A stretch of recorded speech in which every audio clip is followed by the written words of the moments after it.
Well, I think a lot of people who've been following me for a while understand that I've been Mm. very respectful of Islam for a long time. Yeah, sure. I was born in a Christian country. I was raised as a Christian. Mantan kickboxer dan selebgram kontroversial Andre Tate telah mengumumkan masuk Islam. Kabar baik itu diumumkan melalui akun resminya di media sosial Getter pada Senin, tanggal 4 Oktober tahun 2022 lalu. Seperti yang mungkin Anda ketahui, influencer kontroversial itu dilarang dari semua platform media sosial awal tahun ini karena komentarnya dinilai sangat misoginis oleh seorang kelompok aktivis. Dalam pengumumannya, dia mengungkapkan alasannya masuk Islam dengan mengatakan bahwa setiap orang Kristen yang percaya pada kebaikan dan memahami perang melawan kejahatan harus masuk Islam. Mantan kickboxer Inggris yang kini berdomisili di Uni Emirat Arab itu menutup pengumumannya dengan mengutip salah satu ayat suci Al-Quran, Ar-Rum ayat 60. Yang artinya, maka, bersabarlah engkau, Nabi Muhammad, sesungguhnya janji Allah itu benar. Jangan sampai orang-orang yang tidak meyakini kebenaran ayat-ayat Allah itu membuat engkau bersedih. Saya lahir di negara Kristen, saya dibesarkan sebagai seorang Kristen dan saya selalu sangat menghormati Islam, dan menjadi semakin jelas bagi saya, dan semakin relevan bahwa Islam adalah agama terakhir di bumi ini, ujar dia. Hari itu, video tersebut dibagikan di akun Facebook resmi mantan petarung MMA Tamhan, yang menjelaskan dalam keterangan bahwa dia merekam video tersebut dan tampaknya mengonfirmasi bahwa Tate telah mengucapkan syahadat. Han mengatakan bahwa mengenai syahadatnya, mereka setuju itu tidak akan ditampilkan di podcast atau apapun, karena orang akan mengklaim itu hanya untuk tujuan konten. Di postingan yang sama, Han memuji temannya yang baru saja masuk Islam, mengatakan dia memiliki hati yang baik dan niat yang murni.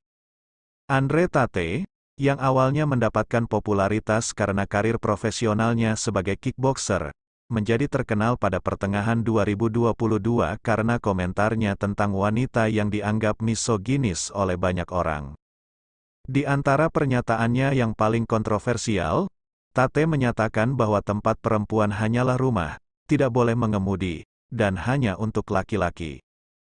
Dia pernah mengatakan bahwa dirinya tidak setuju dengan propaganda gay dan transgender, yang dianggapnya memaksakan pandangannya kepada orang lain, terutama terkait pendidikan anak. Pada Agustus tahun 2022, akun media Andre Tate dihapus di semua jaringan media sosial, termasuk Facebook, Instagram, YouTube, TikTok, dan Twitter. Namun, dia menjadi orang yang paling dicari di Google pada bulan yang sama. Sebelumnya, dalam kanal YouTube Full Send Podcast yang tayang Juli lalu, Tate menyatakan bahwa dirinya meyakini Islam sebagai agama terakhir yang benar. Dia berpikir bahwa Islam adalah satu-satunya keyakinan yang masih dihormati pengikutnya. Tak lama setelah memeluk Islam, Tate tersandung kasus. Dia dituduh telah melakukan pelecehan terhadap 6 orang wanita. Namun menurut pengacaranya Hasan Shibli menjelaskan bahwa 2 di antaranya telah mengaku bahwa mereka bukan korban dari Tate. Namun pihak berwenang tetap memaksakan mereka untuk melaporkan. Pihak berwenang di Rumania bahkan menuduh Tate melakukan pencucian otak kepada kedua gadis yang menolak disebut korban, tanpa pemeriksaan medis terlebih dahulu, jelas dia. Saat kasus ini mencuat seakan-akan dunia telah menghakiminya, padahal Tate ditangkap tanpa dakwaan. Terkait masalah bukti, pihak berwenang Rumania pun enggan membeberkan bukti yang dimiliki mereka, padahal biasanya sebagai pengacara berhak untuk bersama-sama meninjau bukti tersebut. Namun demikian, Shibli optimis karena tak ada bukti yang memberatkan kliennya. Bahkan pengacara Tate yang juga aktivis membela Muslim di Amerika Serikat ini memiliki rekaman kamera pengawas bahwa wanita yang lalu lalang di rumahnya dapat datang dan pergi dengan bebas tanpa ada penyekapan.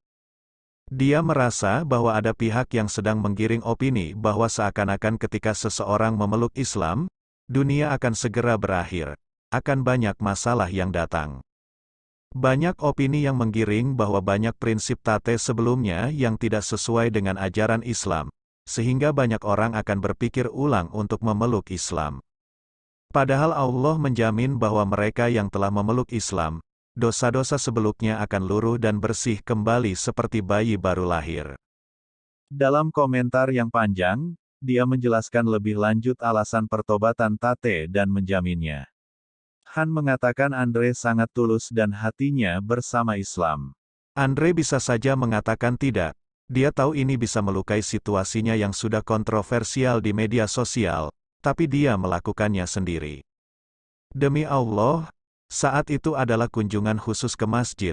Hanya dia dan aku yang menginginkannya, kami merencanakannya beberapa hari yang lalu, tapi hari ini dia mengingatkan saya untuk pergi, kata Han.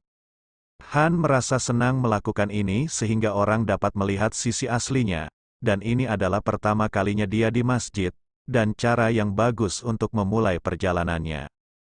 Saat itu keduanya pergi ke masjid Sabtu malam, kemudian Han berbicara panjang lebar tentang Al-Quran, hadis dan kisah Nabi Muhammad serta kesalahpahaman tentang Islam, dan sebagainya. Dia mencontohkan, apa yang mereka lakukan adalah cara untuk memotivasi anak-anak kecil agar tidak merasa malu beragama dan beribadah. Kami sepakat bahwa itu tidak boleh ditampilkan di podcast atau apapun, karena orang akan mengklaim itu untuk pengaruh atau pengikut palsu. Tidak ada yang sempurna, tapi alhamdulillah dia memiliki hati yang baik dan niat yang murni, kata Han. Han meminta pengikutnya untuk mengizinkan Tate mengumumkan berita seperti yang dia inginkan, menunjukkan bahwa mengubah gaya hidup bukanlah hal yang cepat, tetapi menerima kebenaran dan percaya bahwa itu perlu, karena hari esok tidak pernah dijamin, seperti yang dia gambarkan. Salah satunya adalah video viral saat Tate meminum alkohol di pesawat. Padahal dia telah mengakui Islam, video tersebut pun banyak mendapat komentar negatif bahkan dari sesama Muslim. Namun Tate dengan santai menjelaskan dalam video singkat bahwa dia merupakan orang yang baru memeluk Islam. Butuh waktu untuk dia mempelajari segala hal terkait aturan Islam. Salah satunya saja dia terkendala mengenai hal bahasa di mana ketika sholat harus menggunakan bahasa Arab. And I've always been a very disciplined person. I've never made mistakes, but certainly, yeah, the higher power